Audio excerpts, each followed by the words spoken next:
Good morning, my dear student. আজি মই তোমালোকক 5Cৰ টুৰ আৰম্ভ কৰি দিছোঁ। আগৰ ক্লাছত তোমালোকক মই শিকাইছিলোঁ কেনেকৈ দ্বিপদ ৰাশি এটাক একপদ ৰাশিৰে হৰণ কৰে। মানে কেনেকৈ দেখাইছিলোঁ, ধৰা ইয়াতে লিখা আছে 5x প্লাছ 15x ধৰা লিখা আছে, তলত আছে 5।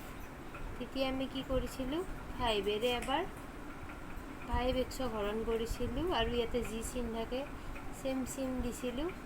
এবাৰ এইটো কি কৰিছিলোঁ, 5ৰে হৰণ কৰিছিলোঁ। তেতিয়া আমি কি পাইছিলোঁ, পাছে পাছে কাটি গৈছিল আৰু পাছেৰে এইটো 3বাৰ গৈছিল, গ'লে কিমান পাইছিলোঁ, x প্লাছ 3x 4x। ঠিক এনেকৈ মানে শিকাইছিলোঁ নিয়মটো।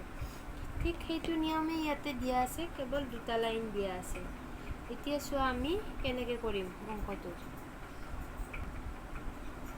কি দিয়া আছে চোৱা, ইয়াতে দিয়া আছে 18 মাইনাছ 24x ডিভাইডেড বাই 6, মানে এইটো ৰাশিক 6ৰে হৰণ কৰিব লাগে।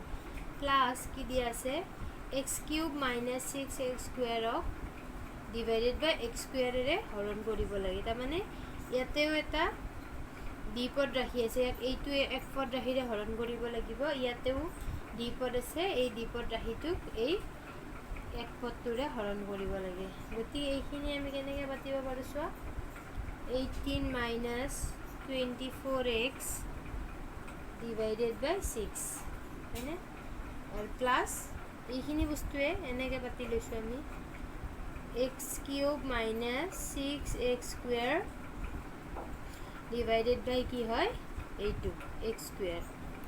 এতিয়া আমি ভাঙি পাতো চোৱা, 6ৰে এবাৰ 18ক কৰিম, মাইনাছ 6ৰে এবাৰ কাক কৰিম 24xক কৰিম, প্লাছ দিয়া ইয়াতে কি কৰিছোঁ এইবাৰ x³ x স্কুৱেৰে কৰিছোঁ হৰণ, মাইনাছ 6x স্কুৱেৰক কি কৰিছোঁ x স্কুৱেৰেৰে হৰণ কৰিছোঁ।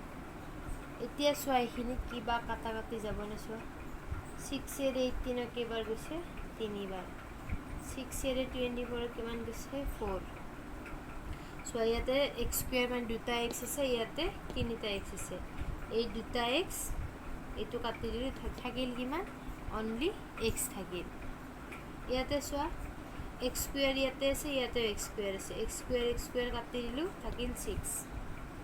এতিয়া চোৱা ইয়াতে কি পালোঁ, তাৰমানে 3 থাকিল, 3 মাইনাছ 4x প্লাছ ইয়াতে কি থাকিল x স্কুৱেৰেৰে এটা x স্কুৱেৰ কাটি গ'ল, থাকিল only x minus x square কাটি গ'ল নহয়, থাকিল 6।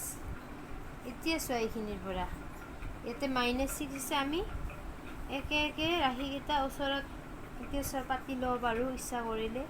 ধৰা মাইনাছ 4x প্লাছ xক পাতিলোঁ ওচৰত আৰু মাইনাছ 6xৰ কাষত 3ক নিলোঁ। এতিয়া চোৱা মাইনাছ 4xৰ লগত যদি প্লাছ 4x হয়, তাৰমানে এইটোৰ পৰা এইটো মাইনাছ হ'ব, কিন্তু ডাঙৰটোৰ আগত যে মাইনাছ চিন আছে সেইকাৰণে কি হ'ব এনচাৰত মাইনাছ হ'ব, তাৰমানে মাইনাছ 3x। ঠিক এইটোৰো চোৱা ডাঙৰটোৰ আগত মাইনাছ চিন আছে, সেইকাৰণে কি হ'ব 6ৰ 3 গ'লে 3 আৰু ডাঙৰটোৰ আগত মাইনাছ চিন থকাৰ কাৰণে মাইনাছ। এতিয়া চোৱা এইখিনিৰ পৰা আমি কি কমন ল'ব পাৰোঁ চোৱাচোন, মাইনাছ 3 ইয়াতে আছে, ইয়াতে আছে, মাইনাছ 3 কমন ল'লে কি থাকিব x থাকিব, মাইনাছ কমন লোৱাৰ লগে লগে এইটো কি হৈ যাব প্লাছ হৈ যাব, কাৰণ মাইনাছে প্লাছে মাইনাছ 1। গতিকে আমি এনচাৰটো কি পালোঁ, মাইনাছ 3x প্লাছ 1, এইটো হৈছে আমাৰ এনচাৰ। এটা মই ভিডিঅ' বনাই দিলোঁ, বাকী অংককেইটা তোমালোকে হোমৱৰ্ক কৰি কিনে মোক দেখাবা।